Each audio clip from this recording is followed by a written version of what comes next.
Hey, everybody, we got a 2-1 win over World Cup bound Paraguay in Philadelphia last night with a far from full strength U.S. squad. Joining me to discuss it is a man who was at the game in the mixed zone and is now home in Washington, D.C. Charlie Boehm. Charlie, how are you? I'm well. I'm a little.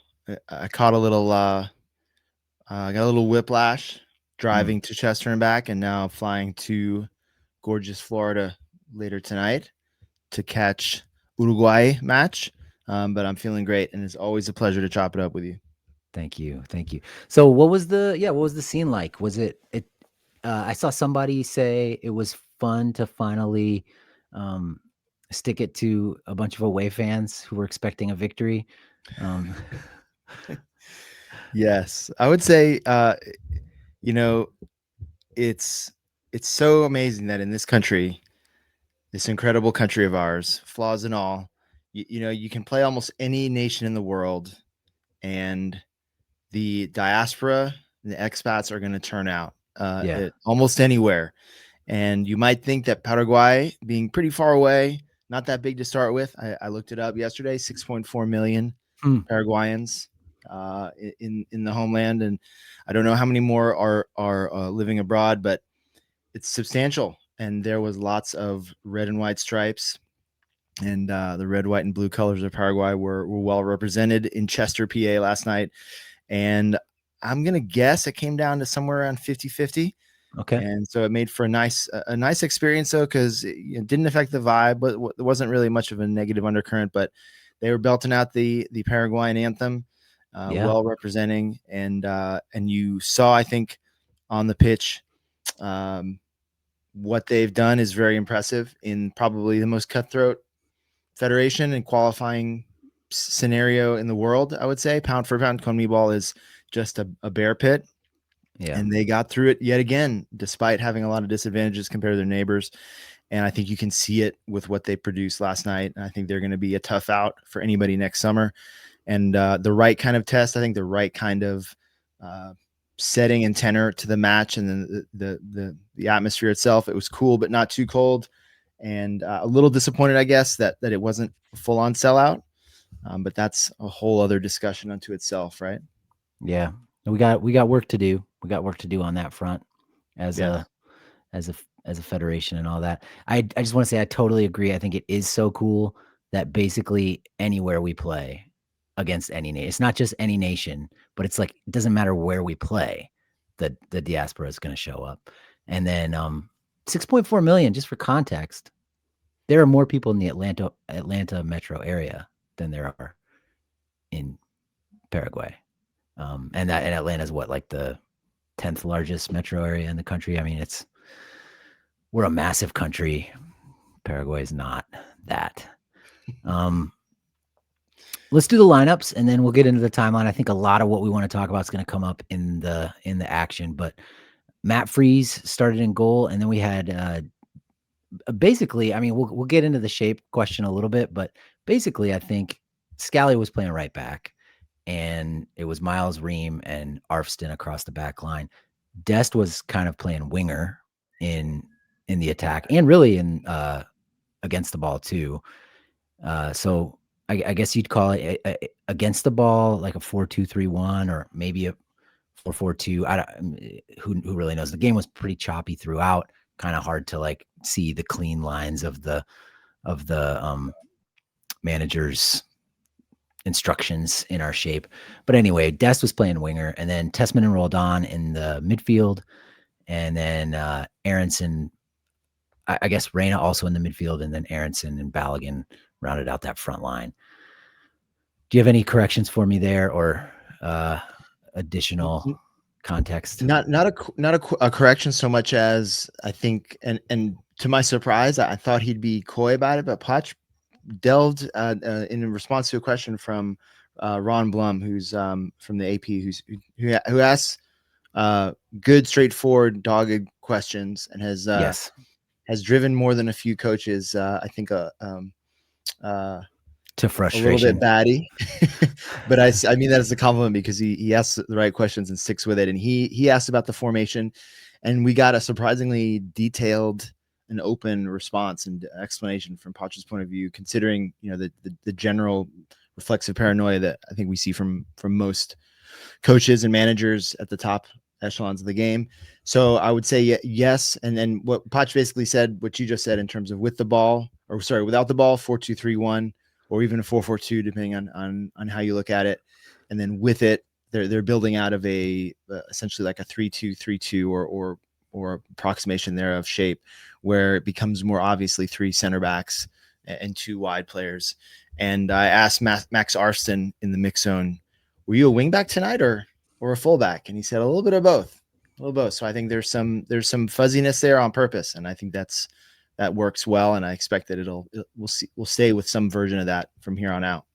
Well, Matt, so that's an interesting part of it. Max had I would say maybe the most demanding assignment on the field, because he was a fullback in against the ball, and then in the attack he was a winger. And Dest didn't have to run the touchline the way he did, and neither did Scally, but Arfsten did he had to go basically end line to end line, and didn't seem to get tired. Man, he's everywhere. So much industry. And I mean, how many ball recoveries did he have? It seemed like every time there was a problem, he was the one recovering the ball and bringing it out. And at the biggest play of the night, he made on the wrong side. He found himself along the right channel, and he's shown that he can hit that step over he likes that Paraguay just couldn't seem to catch up to. He hits that to go to the right and get to the end line and plants a decent cross on Gio Reyna's head. But we'll get to that in a moment. We will.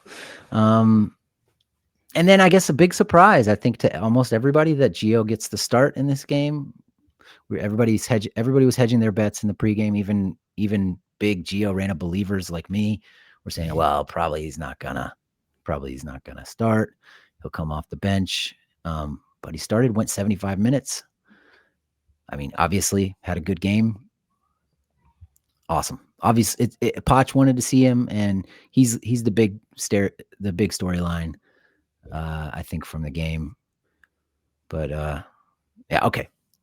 Paraguay's lineup was Orlando Gil in goal, Juan Caceres, who put in a dirty shot on Flo Balogun in the first half, Gustavo Gomez, Blas Riveros, and Junior Alonso, who played that ball to Miguel Almiron across the back line, and then Diego Gomez and Damian Bobadilla in the midfield with, Almiron was basically playing left wing, wasn't he?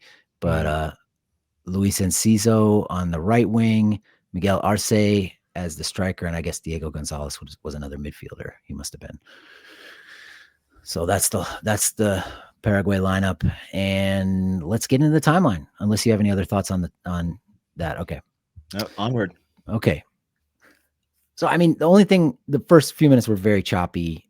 Like I said, I think a lot of the game was choppy, and lots of duels and recoveries, and then duels and recoveries, like over and over again all over the field. But I noticed immediately that Brendo was going to be everywhere, and he was everywhere throughout the game. But he was in on all the action in the first 3 minutes, pretty much. And then we get our goal, 3-minute 15 mark. Gio Reyna scored, as you all know. So we win a corner out of the aforementioned choppiness, down on sort of the right corner, Paraguay's left corner. Arfsten takes it, hits it well, which he did with almost all the set pieces he took tonight. I thought he was a clear upgrade on Christian Pulisic from set pieces. Takes it well. It gets cut out, but spills to Dest at the top of the box. He tries to take it first time, slips as he strikes it, and just kind of hits a chopper into the crowd. It gets recovered by Tessman coming away from the goal, and he plays a clever little pass over to Roldan, who is free on the right side of the box. Roldan has a good hit, I think, in this case. Might have been headed for that side netting over on the left side. It gets blocked by a Paraguay defender. Roldan smartly immediately retreats to sort of hem in any clearance. And sure enough, it's cleared right to him, right to his chest, a couple yards outside the box. He taps it over to Arfsten, and he does that step over that you talked about, blows by his guy, pushes it to the line, and clips a ball into the box. Reyna It's right on Reyna's head. He rises, kind of leaning away from the goal, and heads it basically straight ahead into the goal, off the keeper's fingertips, then the underside of the crossbar, and down and in. And that's the scene. I mean, a good goal from Gio here, but wonderful work from Arfsten, and Roldan deserves a tip of the cap here too. Remarkably, and I can still barely believe this as I say it, that is apparently the first headed goal of Gio Reyna's professional career. Huh.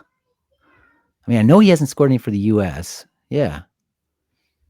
I mean, he's yeah, that the notes that struck me in the I believe the Federation's match notes had that in it, and I granted I didn't dig through, I didn't go match by match, goal by goal to triple check it, but I have no reason to doubt the veracity of that tidbit, but I found that fascinating. Well, he's usually not even in there on a set piece, Yeah. And he's not the guy, especially lately in his career, not the guy, fiercely crashing the box when there's an attack on. So he sniffed out the space though, which is that's why you keep faith with him, right? It's the technique, the quick feet, the mentality, all that stuff, but fundamentally it's the understanding of space is part of what makes him elite. And as Poch praised him for that, said that later post game, Poch said that his movement, ability to find the pockets was a nightmare for Paraguay.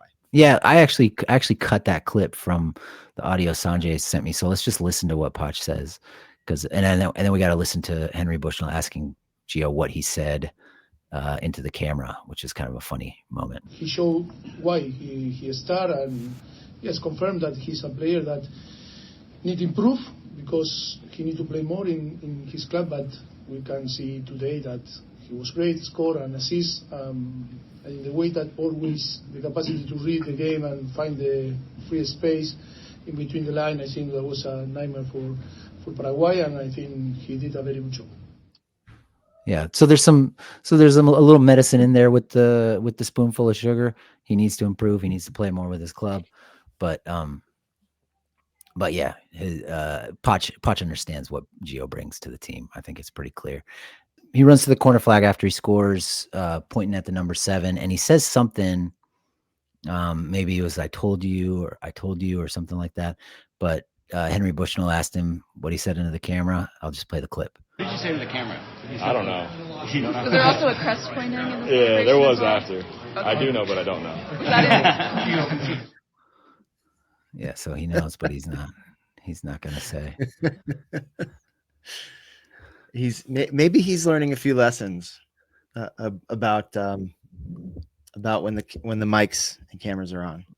Maybe. Yeah, maybe. But Brendan was asked about this as well by Henry, and was he comes off as less coy to me than Gio did, but basically his recollection was Gio saying something to the effect of "I'm here, it's me." So yeah, I think you get that was the look on his face. Yeah. I'm the guy. Credit for pointing to the front of the shirt, not the back, right? Yeah, you love to see that, right? He was pointing at his own number, not the crest. But we didn't get the 2 thumbs. We didn't get the who has 2 thumbs and an ego celebration. So kudos for that. So. Yeah. That's what Kevin Sullivan did after he scored a penalty in the penalty kick shootout with Morocco, and that's why the fans were all giving him grief after the game when Morocco won.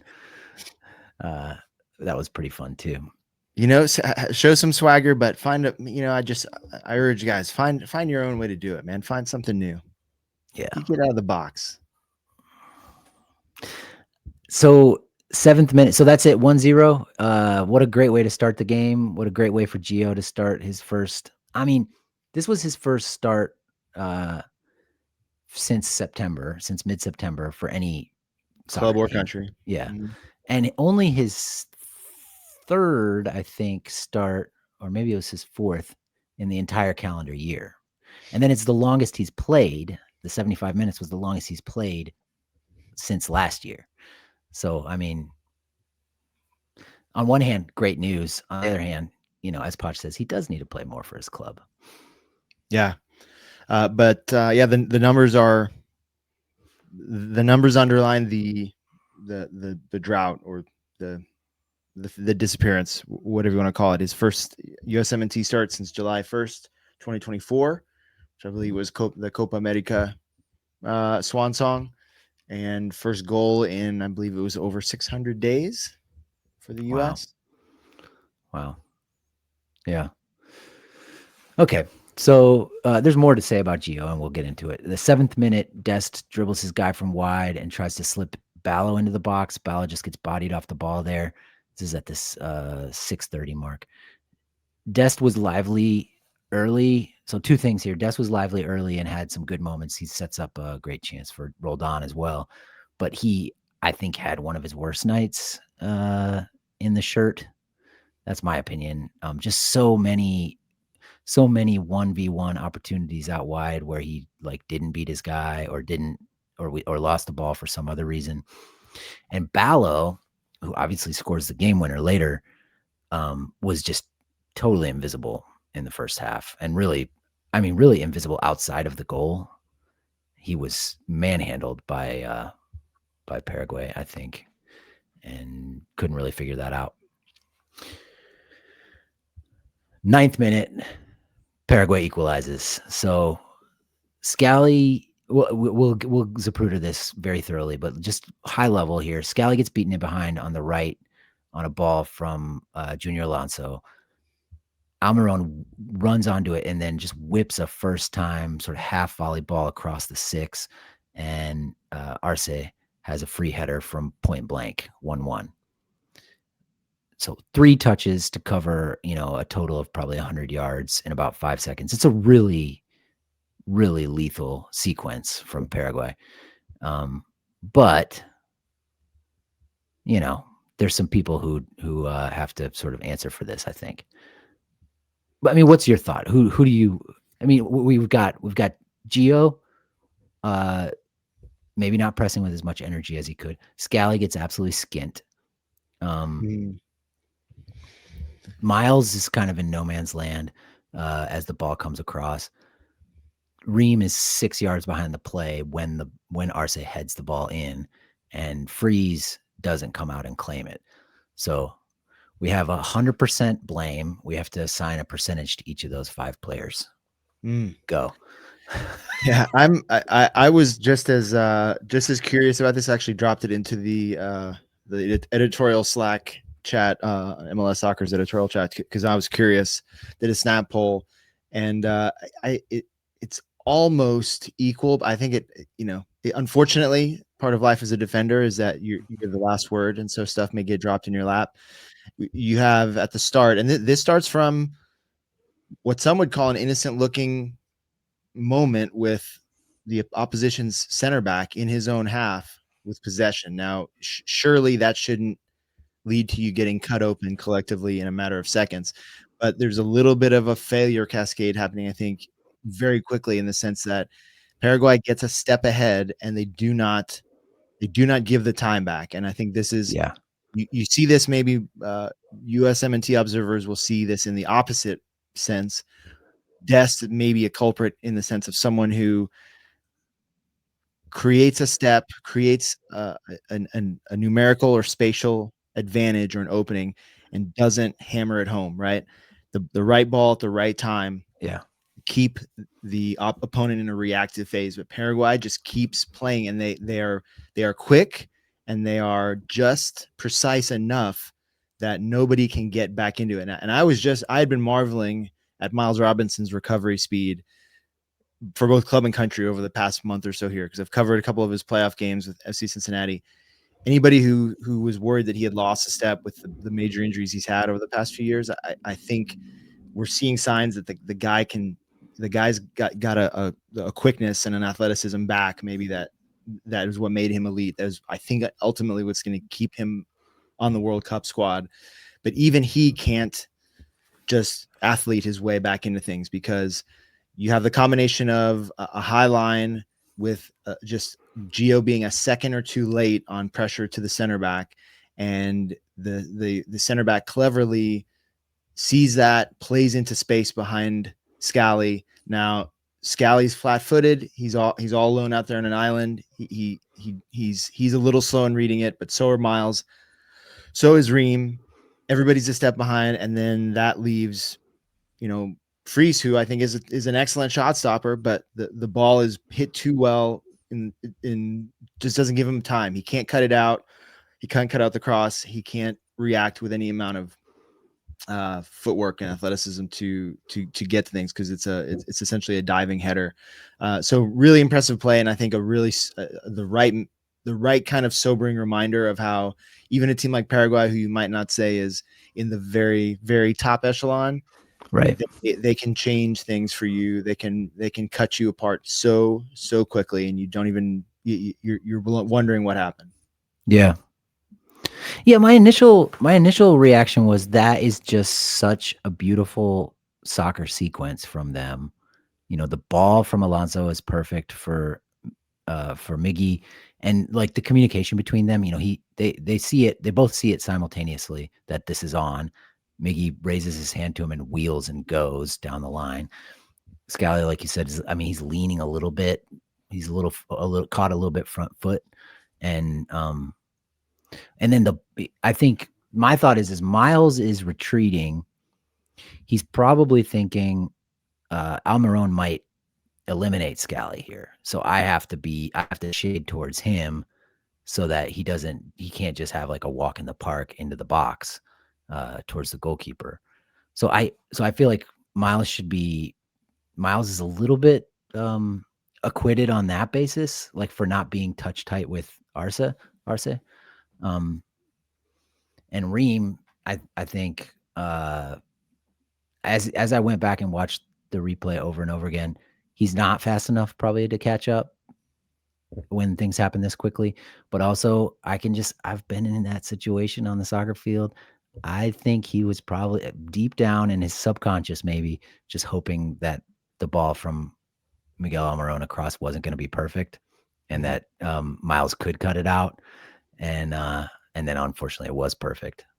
Or I would say even it's not so much that it's perfect, it's early. And you've heard me say this before. An early ball does not have to be as perfect, right? Yeah. Because the defense is scrambling. Both center backs are running towards their own goal. Even if Miles and Reem can get to the spot, they've still got to make the perfect play facing their own goal to put it somewhere that's not on frame. So rest assured, though, this piece of film will be analyzed by the group stage opponents. Yeah. I'm now calling it this coming summer. It's not next summer anymore. It is this summer. Yeah, it's coming right up. So yeah, I guess that's it. We can't assign. I probably give, I don't know, maybe the most blame to Reem, just for being like behind the play and not getting to Arce, not even getting near Arce. But I don't have to be right about that. It's a tough spot. I mean, I'm inclined to put about equal blame on Robinson and Scally and maybe the rest on the others. But it's true. It's who'd be a defender, huh? Who'd be a center back in particular? I know, it's what a terrible job. But also anybody who thinks that, it's tough luck for Scally, but Scally plays at an extremely high level on a week-to-week basis, and he's still got done in by this one. Yeah. So individuals can only do so much. Yeah. Okay, so it's 1-1, and I was kind of like back to 0-0 a little bit. And we're only 13 minutes in. 14th minute, Ballo gets tomahawked in the back by Caceres after a little scuffle on the edge of the box. They were going at each other. This was pretty unkind. My question is, if he had done this and VAR was involved, this would be a penalty, right? I thought it was a nasty bit of business. One of those plays that in a friendly, much like how the referees, I thought, handled the late fracas, the bench clearing brawl, where they all kind of go, "Hey, quit it, you idiots. Here's one red and a few yellows, and let's get on with this and go home." Right? That ain't how it's going to go in in a at tournament. the World Cup. No, They're going to stop everything and Zapruder this thing. And I do have a feeling that it's not going to go quite as well for Paraguay as it does in terms of getting away with things. The dark arts, they're very good at it, and Poch complimented them on it and even compared it to himself, his own playing career. He pointed out, I too was a nasty South American center back in my time, but VAR has not been a blessing for that genre of defender. So I do think you're right on that. okay. Yeah, so I mean, Ballo made a lot out of it. He laid down in the penalty area for a long time, and I mean, I don't know if he was hoping that there would be some like a side ref had seen it or something, but got to practice. You got to the system incentivizes that highly, right? Hit the deck, take a minute, make sure that that they get eyeballs on it. So maybe he's just practicing that. I mean, the VAR booth, see that immediately. I mean, everybody at home saw it, and like it even was visible in real time during the broadcast. I just didn't notice it until later. Okay, 18-minute mark, but as it was, nothing was called. Nothing came of it at all. 18-minute mark, big chance for the U.S. Really nice combo up the right side from us. Scally plays Reyna in the pocket. So Scally's on the sideline, plays Reyna in the pocket, little diagonal pass. And then Reyna just takes a touch, turns, passes it to Dest down the line. Dest drives at his guy, kind of has a little edge on him going to the end line, but then cuts in and plays Roldan with his left foot to the top of the box. Roldan is arriving, has a free strike right from the edge of the 18, hits it pretty well, but right at the keeper. And it spills a little bit, but Ballo's not close enough to pounce on it. But I mean, this was a high quality chance. Textbook pattern. Yeah. 21-20. I'm going to try to move fast through the rest of the first half because the game did. Would you agree the game kind of lost some of its? It was like some beautiful moments in the first 15, 20 minutes, and then not a lot happens. Basically until the goal, you know. But we're going to talk about all this stuff that doesn't happen. 21-20 mark. Lovely ball from Tessman out to Dest, who slips Reyna into the cutback zone, and he just swivels and pumps it right at the goalkeeper. But this is another kind of textbook move. Lovely sweeping ball from Tessman out wide to Dest. I thought Tessman had a pretty good game. What did you think of Tessman? I liked it. What I appreciated was little, and something that maybe it's nice to be there in person. He has been, and maybe it's just a natural byproduct of the environment he's in, and the intensity of the rarefied air. He's picking up little subtleties to his game that weren't there a couple of years ago. Yeah. So the way he strikes that ball to sweep, just the perfect way, right? It's on a rope, but settles it at Dest's feet to be relatively easy to collect.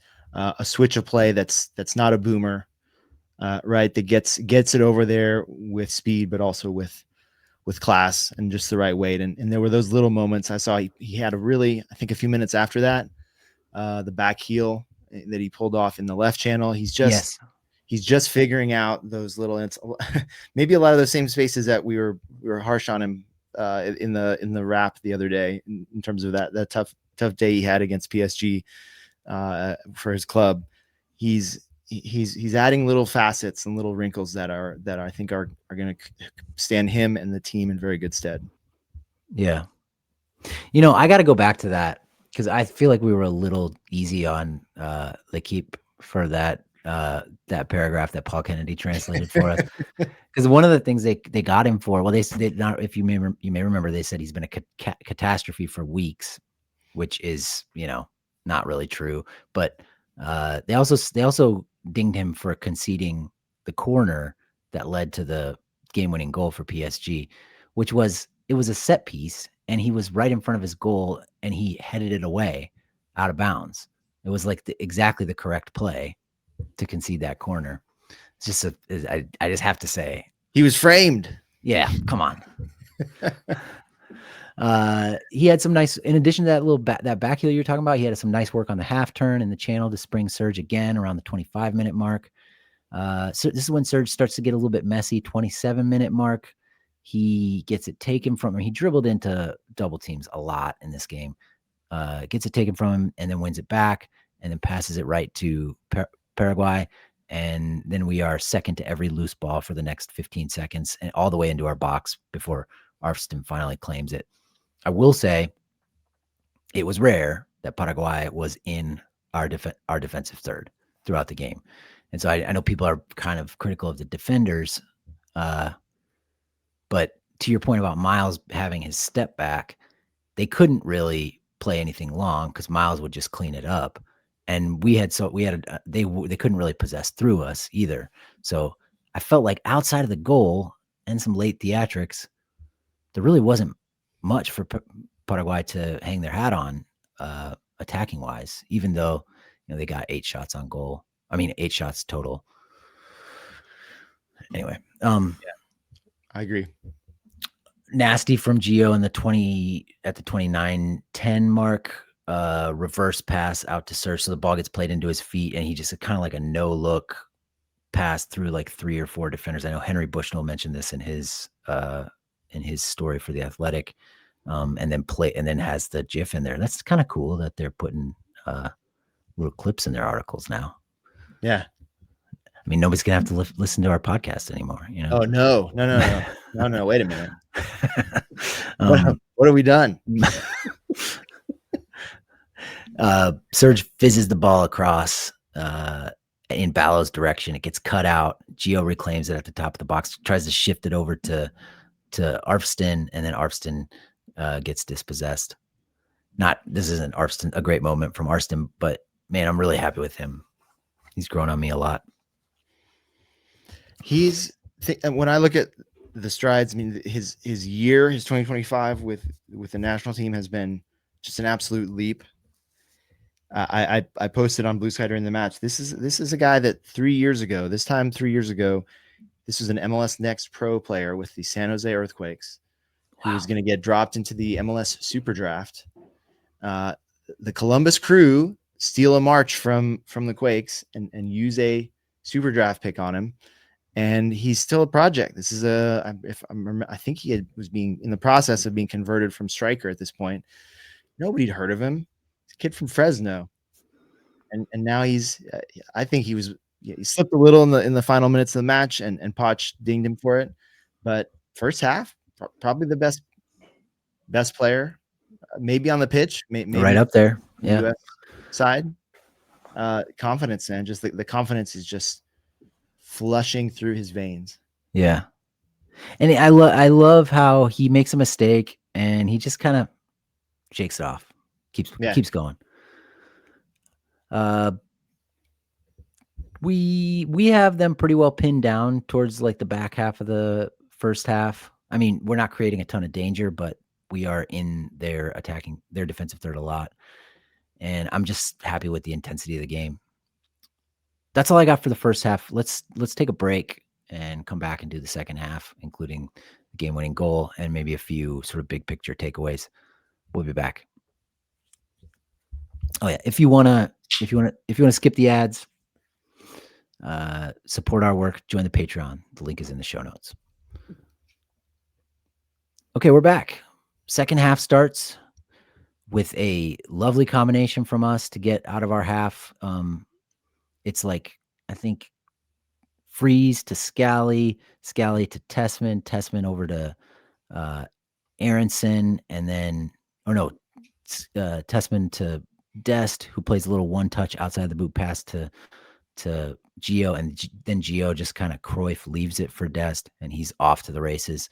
The attack dies between Brendo and Dest just outside the box, but again, you see like little things that Gio does that, there were so many times in this game where where we were trying to ping the ball through him, and then it would just fall apart, and it would turn into a scrum, and it just doesn't seem to happen as much when the ball is at Gio's feet. He sort of fashions order out of the chaos, and this is one example. So much dog from us too. I think a lot of dog from Paraguay, but you can tell these guys all know they're playing for a spot at the World Cup at this point, and it's fun to see. that Philly water. They've been drinking that Philly water for a couple days. It's flowing. What does it taste like? What does that Philly water taste like? Tastes like adversity. That's how they make that good bread for the hoagies. It's in the water. A little sour, just a little sour. Aronson keeps giving the ball away. Serge keeps giving the ball away. Get a flurry of corner kicks from Paraguay in like the 51, 52, 53 vicinity. I feel like all the giveaways are just like our 1v1 chops, like 1v1. And Luna had this problem when he came on too. We try to go by him and just get stoned like over and over again. Ball underfoot. Yeah. Little, but part of it is, and at least one player complimented the pitch. So, the surface was good. I think you're just playing a good defensive team. That's not going to give you anything. Good, strong 1v1 defensively that you don't survive the Conmebol ball blender without that fundamental base they have. And I do think this is the next level. This is the stuff that the best of the best will pick out and punish. And I do still wonder. I'm really curious about where Dest fits in. I think Brendo's dog is just so evident, right? The work rate is so relentless. He has that same trait you mentioned with Arfsten, that he just keeps going. You can absolutely body him repeatedly and he will get up and he will just keep going until his body betrays him. Dest, he's good, right? It's great, but it's like, it's been a while now. He says he's basically back to feeling at 100% or close to it. It's time for end product, right? There's still a sense of risk when he's on the pitch. And Poch made a point, I think, of saying that he needs to improve defensively for a nominally defensive player, right? So I do think you're going to have to take him to the World Cup. But is he dependable? Has he really earned this coaching staff's trust?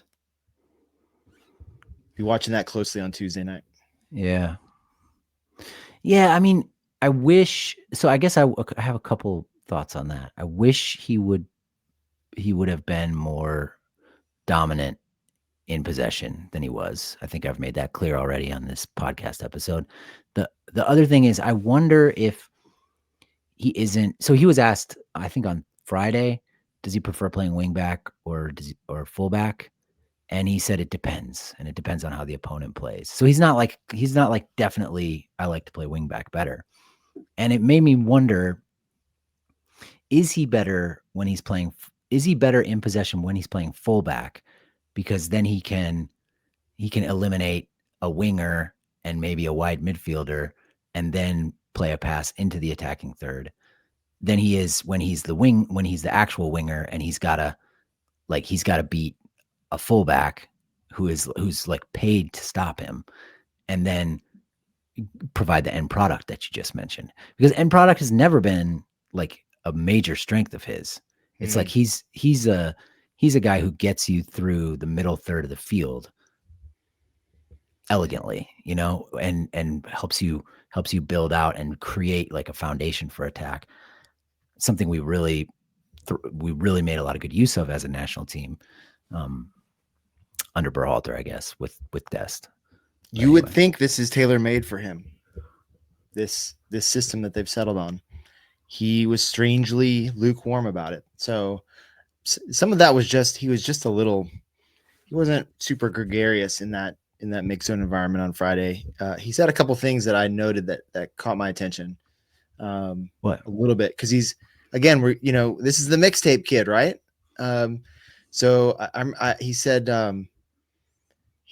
because he pointed out this is his second camp with Poch. Like, so he's not quite comfortable. Maybe that's what it is. But we asked him what he wants or what he thinks the team needs to get out of this window, and he said a better chemistry and 2 wins. He said later I feel the chemistry needs to be better, and as well the way how we play sometimes we can improve on that and the little details. But let's see how we play, and then we can improve more. And then about Potch, he said he has his, so, it's my second camp, I guess. Yeah, so not too much time, but I mean, he has his plans, he has his tactics. Obviously, we changed the formation a little bit. I feel like he's trying to see the characteristics of the players and try to make the best formation possible for our players. And I asked him if he feels like there's an identity that this team has settled on at this point, maybe it's comparable to where they clearly were at this point last cycle. And he said I feel it's like a little bit too early to say, which was interesting. That is interesting. Well, yeah, let's see what happens with him on Tuesday. I would imagine we'll see Freeman start that game. Freeman came on and looked pretty good. Got into he and Gustavo Gomez were the catalyst for the gigantic fracas that happened. We'll get to that. I want to spotlight in the 60th minute some good hustle from Ballo on a counterattack. He sprinted a full 60, 70 yards back on that right side to he didn't stop anything, but he did make them hurry, and the cross that came over was just right to Tim Ream's chest, and he chested it directly to Freeze. So, Ballo, little things like that matter a lot, I think, when you're a striker, and I appreciate it from him. 62nd minute. Aronson has a few good moments here. Nice work from him to recover the ball in the press and play a clever pass to Ballo, kind of outside of the boot. Just a murder ball kind of moment where we win it and then play it immediately to the striker. Ballo opts to try to go to ground to try to get the penalty when he gets the shoulder in his back. Doesn't get the penalty. The ref was I thought, I'm not a big ref critic, but I did think the ref was I didn't think this should be a penalty either, but it just made me think to bring this up. Ref was kind of all over the place. Like some things you thought should have been a yellow card weren't even a foul. Some things that were like barely a foul were a yellow card. And he really let both teams play, particularly in the first half. Yeah, for sure. And then Aronson plays well on the half turn and slips one out to Arfsten for a pretty tame cross. And then at the 63-30 mark, he wins it from two guys and slips it to Arfsten for another ball across. Arfsten then tries to pick out, I think it was Miles at the back post, clips the ball, stands it up for him, and it's just cut out ahead of Miles. But, three really nice things from Aronson in quick succession here. So got to give him his flowers there. 65th minute, Tessman hits a first time looping pass to Ballo. This came to nothing, but it drew a nice response from the crowd. First time looping pass from the sideline to Ballo, and then he flicks it sort of it's kind of like a scorpion kick, is that what you would call that? Yeah, a heel flick. Yeah, behind the back heel flick. It was saucy. It was, yeah. And it was just a little too heavy for Serge to get to before the keeper claimed it, but kind of a bright moment in an overall sort of messy game. So got the crowd back into things, though, for sure. You saw the niceness. Those things count, I think. Just in the push and pull, and the crowd's participation matters. Yeah, the fight for cultural relevance. Well, there was an interesting a subtlety I noticed too. In Philly, the press box were kind of up above the home team bench, and the fans right behind and around the U.S. bench, down there in the good 50-yard seats, were responding, and it was cool to see because they were Ballo got some of the biggest cheers from that section. You got what I would call a standing O when he came off. I think he came off with Aronson, maybe misremembering that, but he put in the work, and he put in, and there was class, and there was graft, and the ball knowers along that sideline saw it and were responding to what he was doing in the run of play, and then when he came off as well, and then even after the final whistle too. Okay. Yeah, he came off when Reyna and Roldan came off. There you go. Yeah. Doesn't matter. Reyna, I think we're getting a lot, and Roldan, they got a lot of love, understandably. Yeah. What do you think of Roldan's performance? He didn't hurt himself, did he? It's the Christian Roldan effect. I've seen this at club level so much. He's talked about his efforts. He is trying to push past this whole vibes guy. Some would call slander, others would call just factual labeling under the last regime and in the last cycle, to be taken seriously as an option, not just to get on the proverbial plane, but to get in the 11. And the teams that he is in tend to get good results. And you don't always see his hand. He's not always obvious, but they're just all these little things that he sees. Like you talked about it earlier on the goal. He's just in the right spot to recover the right ball and move it along to the right person quickly. Yeah. I recognize I'm biased here. I am pro Roldan. I am Proldon, but I don't think anyone should be surprised. Pachismo was a better one than Proldon. Yeah. A They're both good. proletariat, the Roldontariat. I don't know. We'll workshop this, but yeah, I don't think anybody should be surprised if he's getting significant minutes from here on out. Okay. Yeah. I mean, I wish there was a little more quality, like in that finish, where that kind of thing. I don't think he plays super, like when he's receiving the ball in the midfield. I didn't clock every single instance, but my sense was like 80-90% of the time he'd pass it back to the person who passed it to him without even turning around. It's just a little not quite comfortable. Yeah, not quite comfortable playing on the half turn. But yeah, I mean, when you have him out there, you have somebody who's going to compete hard and do a lot of like little things well. So.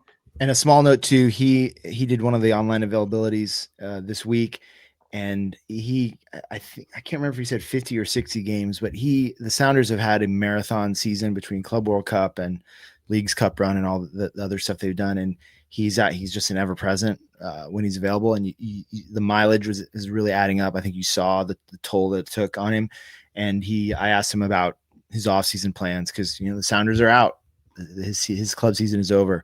And he's said he's got to focus on rest because he's played an absolute load of games over the past year or so.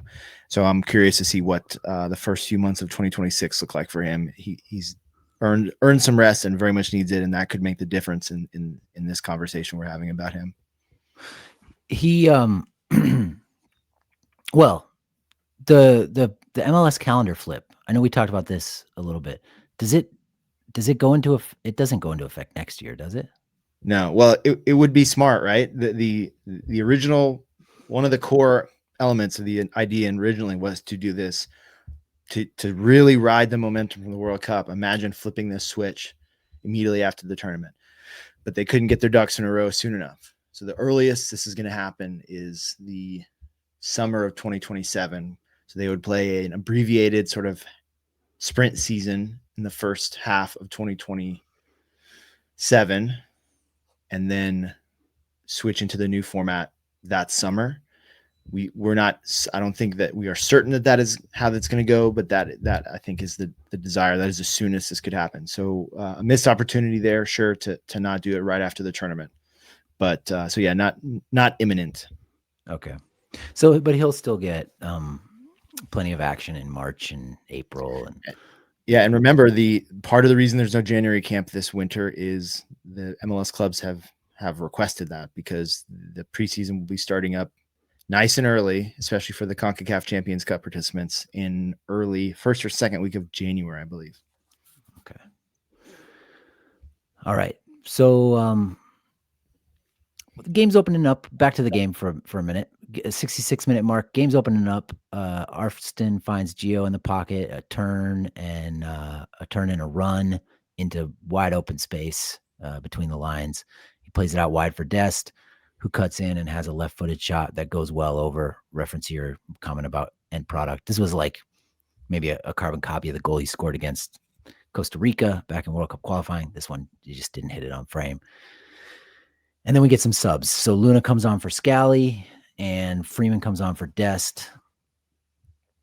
So it seems like, yeah, I mean, basically, Luna, it's actually the opposite, isn't it? Luna comes on for Dest and Freeman comes on for Scally. And 68-minute mark, Tessman TikToks his way past a defender in close quarters. He is pretty smooth. Sometimes maybe a little too casual, but he's a smooth player. And I think I really noticed that. And then we get our goal, 71st minute. We get him with the press. Luna and Roldan hassle Caceres, the guy who elbowed Ballo in the back, into a pretty ugly back pass straight to Ballo. Ballo gets it with his back to goal, settles it, lays it off for Reyna, who's running to his right into the left side of the box. Reyna goes to the end line, tries to cut it back with his left foot. It kind of gets caught under Gustavo Gomez's feet, goes through his feet, and sits up real nice for Ballo, who sweeps it in with his left foot. 2-1. Ballo's not going to miss that opportunity. It's basically like a penalty kick from 5 yards away. And Caceres gets to look up from the ground and watch Ballo wheel away in celebration. Last laugh. That's right, baby. The striker, the ultimate striker's revenge, right? You've been hassled and beat up, and some were saying anonymous or invisible for most of this game, but it doesn't matter. It doesn't matter. Yeah, you're a 9. I'm still saying it. I didn't think he barely. I can't think of any like really positive moments for him outside of the goal. I think he's, I don't want to belabor the point of how much he's distinguished himself from the rest of the 9 contenders, but he just does. I think he reads the game so well. He understands. What I saw was an awareness of what this game was going to be like, of the type of center backs he was dealing with, and him understanding and adapting in real time. So, I have no gripes about his performance in the sense that he's still reading the space. He's still and I think the Reyna Ballo relationship bears watching, right? If Reyna if there is staying power to this latest Reyna revival, they're going to need to hone some of the finer points. But there's a lot of good stuff here, and I think Ballo just reads, like you mentioned the counterattack moment where he drops in, he sees it and gets on his horse. I think there's just a lot of that little stuff where maybe it's not rewarded in the sense of him getting time on the ball or getting a clear look. But I still think he's that dude. Yeah, so, I agree with that. I also want to point out too, part of it is seeing this play all starts with Paraguay in possession. I think it was their left back, or it was over on their left side. And Poch said later that they were trying to play over the press, right? The U.S. wanted to, not at all moments, but in the right moments, press and counter press. Paraguay were seeing it and trying to play long or switch the attack to get past the pressing triggers. They play a pretty big ping out from the left out to the right to try and change the point of attack and get going. And it's Luna who, I don't know, this is like his talking point now. He talks about intensity, commitment, dog, all the dog talk, right? The dog language. He seems to drop it every time he answers questions from the media. And sure enough, he's just out there on the left corner, and he gets after it. He chases the things down. Roldan's, I think, again, subtle stuff that I like from him. Steps in, they see it taking shape, that they can spring a trap here, and they don't even. It's not like someone gets a clean, obvious win, right? The initial round of pressing doesn't create a turnover, but it creates discomfort among the Paraguayan group there that's trying to keep possession and build out, and it leads to the poor pass. And then Ballo's recognition of that was so quick, and it was like Poch used the term harmony after the game. There was a harmoniousness to the collective action, collective shape, understanding of what the moment was, how it was shaping up, and what they needed to do. So to me, that's huge. Yeah.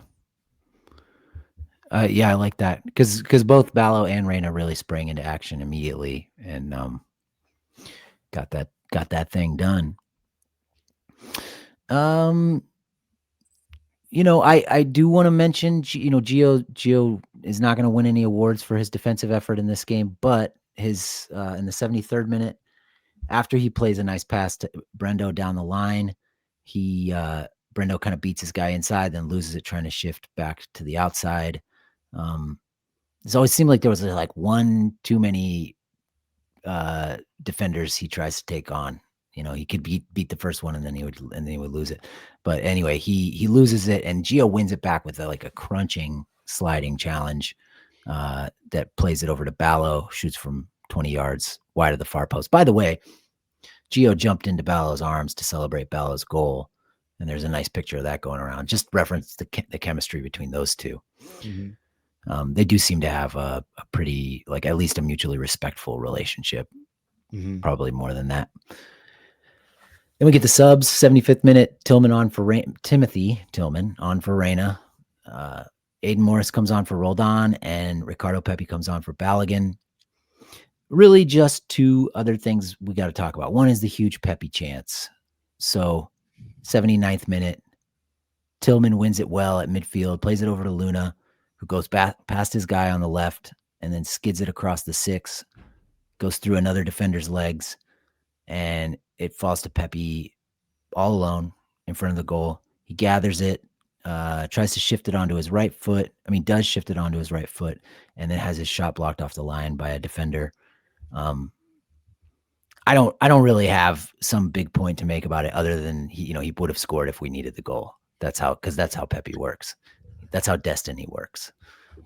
Listen, I'm not a press box yelper, but I yelped when all this unfolded because a bit of a howler by the defender. I can't remember who it was that it just tired, just didn't read it. The ball, squigs through his legs, and the Pepi I know just pokes this in with his left foot. Yeah, instant, olfato per goal, right? The nose for goal that he has. He ends up taking 2 touches before actually releasing the shot because his first touch was imperfect, trying to get it to his right. The mark of a guy who's reaching a little bit, maybe, just not quite at full flow. I think you're probably right, and it was insane recovery by the defender to literally throw himself in front of the ball. But you've got to get this goal because you get this goal and everybody can breathe a little bit, and the whole tenor of the game changes. So I think that's very unlucky for Pepi, but you just want to see. And there were several moments in the box over the course of 90 minutes. Reyna did this as well. Brendan, as you already mentioned, guys just not wanting to release a left-footed shot or not wanting to get it off their foot quickly, wanting the perfect shot instead of just, this team is too good defensively for you to be taking that extra touch in the box. You just got to get it on frame, even if it's a little sloppy. Yeah, totally agree with that.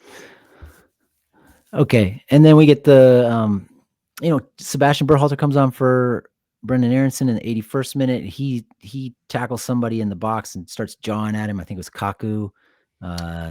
Yeah, I think he cut out a cross from the end line. And a small play, and he celebrates like he'd scored a goal. Because again, the X-Dog was solid all night, and it starts a red line at this point. The dog was loose. Yeah. It's a fight in stoppage time. It's our ball. Ball goes out of bounds. It's going to be our ball. Paraguay coach side foots it back onto the field. And then Freeman and Gustavo Gomez both try to pick it up at the same time. Neither one, Freeman is in the right here. It's our ball. Let him have the ball. But Gustavo Gomez won't let him have the ball. And then eventually puts Freeman in a headlock while they're fighting over the ball. And Freeman doesn't like this at all. I don't think. I think this is what kind of accelerated the fire. The FIFA ref, the midfield ref is the first guy to the scene. Then Seb Berhalter comes bulldozing in, as he does, head down, pushing forward. And then a bunch of guys from the Paraguay bench Poch comes over. He kind of falls down by the camera. He disappears for a little. It's kind of hard to see who's who because I think some of the U.S. staff had red jackets, but a lot of them had blue jackets, and so did the Paraguay coaching staff. So like, there's just like mostly blue jackets out there, and it's looking like the Royal Rumble. I love the views from the sideline cam between the benches were sensational because it was like suddenly a whiteout or a blue out, I guess. With just bodies everywhere. But Poch, I think many of us were. Poch is too clever for us sometimes. The press pack, we're thinking, okay, surely Poch is gonna say something nice about this. He's got to love seeing everybody, go 0 to 100 instantly to defend a teammate, and he saw that coming, I guess, because he said, no, I don't like this. This is dangerous. These situations are dangerous. And hey, maybe he's right. A slightly crap ref might roll in and red card somebody. Maybe Freeman winds up with a totally unjust red card from this. Bad decisions are made by referees trying to calm this down, because this was, again, exhibit A of like how a friendly looks so different from even an intense friendly from a tournament match. Because in a tournament environment, the refs are going to go nuts, right? They're going to, there's going to be yellow cards for everybody. Yeah. And maybe there's only one red card in the end from, who got a red card? The guy who plays for Sunderland, who was an unused substitute on the night. I'm sorry, I'm blanking on his name. I should have that here. But yeah, so the refs were a little bit, I think, patronizing, kind of like, hey, let's get this over with and go home. But it's going to be, you could get done, and somebody could miss a game they shouldn't in a tournament situation here. So I guess I get Poch's point, but in the grand scheme, in the moment that this program finds itself overall, you got to give him a nod that the brotherhood, there's some measure of brotherhood of the 2022 concept that we got hit over the head with, right? There's some measure that has endured and evolved, and these guys are ready to scrap for one another. Yeah. I mean, it feels like Sebastian Berhalter lives for this kind of moment. Like he can't wait. He can't wait for this to happen. We used to joke about there's a certain type of player who gets brought on in a situation like this to help put a match to bed, right? That the guy you send in the hospital to finish someone off with a pillow over their face, right? Just asphyxiate this game. And I think Sebastian Berhalter will gladly accept that role for this team as needed. Just run around, frustrate the opponent, and scrap as needed. Yeah, I thought it was kind of funny. I mean, when Poch said he thought it was dangerous, I thought he was talking about like the danger of getting trampled, but someone could get hurt too. There's suspension, there's injuries. I suppose that's true. Yeah. But Tolkien and Gio, John Tolkien and Gio Reyna were like definitely thought it was hilarious, and and Scally was pretty bemused too as he was discussing it with Miguel Almiron. So that's the last real action of the game. Let's do a couple quick takeaways and then get out of here. So, what's the thing you take away most from the game?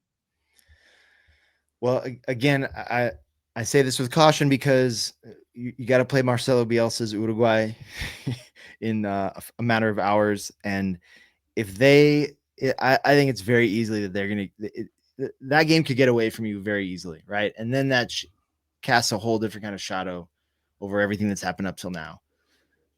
Saying that, Gio, I thought that Gio and Scally would get opportunities, and if as much as anything for Poch to say, leave me alone. All right. I gave these guys a chance. I gave them enough rope.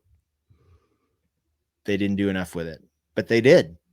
Right now, Scally's a different case, but I think Poch has come around to see that Gio might play. He's played 147 minutes or something along those lines so far. Little cameos over 6 matches for Gladbach.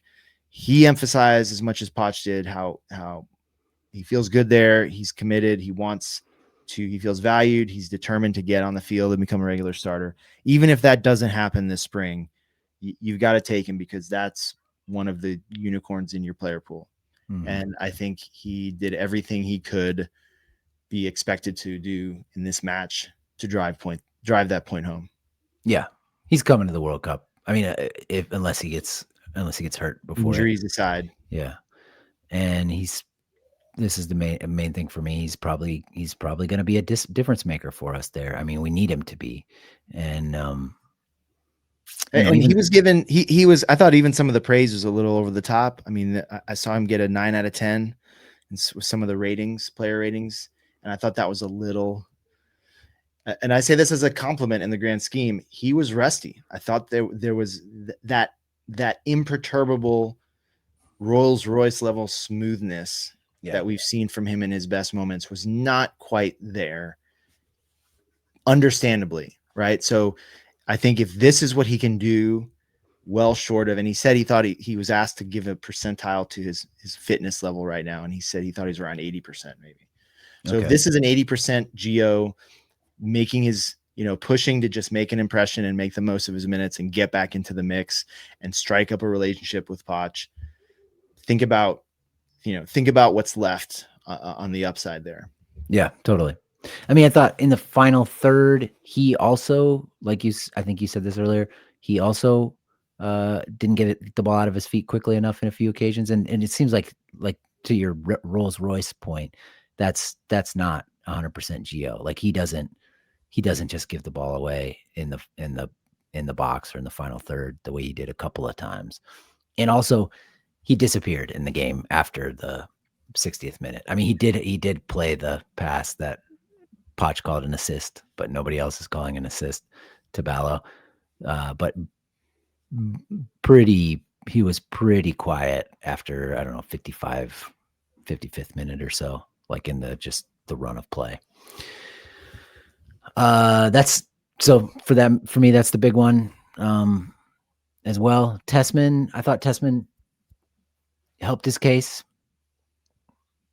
I like what he brings out there. Roldan, Aronson, and even though Scally, there's blame for him on the goal, you're going to get somebody who just gets after it out there for as long as he's out there. Not too different from Arfsten in that way. I mean, you just get the sense with both sides of our defense last night, these guys are not going to give up. They're not going to give in. They're going to go hard. As long as they're out there. I think Poch really appreciates that. I think we all do. And I think you get that from Scally and Aronson and Roldan. So.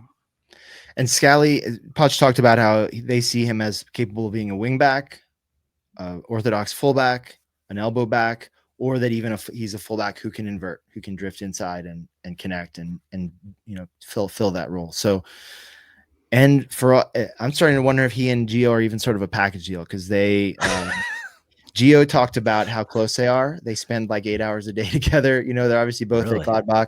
Gio said that he's Scally's Uber driver right now. He drives him to training every day. And he said something about he has a car, but he doesn't have his license, and he didn't want to say more than that. But to his credit, Gio knew when to get a little vague. But I think they have always been homies. They've known each other since they were 10 or 12 or whatever. And now, they're even tighter than ever. So maybe that's going to be a little duo combo there. I think Sanjay is going to interview Scally tomorrow for Scuffed. So one of the questions is, how much time do you guys spend together? I guess we can modify that and ask, how do you spend 8 hours together per day? That seems like a lot. I don't know if there's anybody, including my wife, I want to actually spend 8 hours a day with. All right, I think that's it. Charlie, thanks for fitting this in between your travels. Safe travels to Florida. Have a great time down there. No worries. Anybody who's out and about in the Tampa area, hit me up. Maybe we'll see you in the Raymond James parking lots. Yeah, see if you can look up George Qureshi. Yes, let's go, George. You got my number, right? Come on, let's go. Okay. Oh, wait, let me say one more thing. Greg and I are going to recap the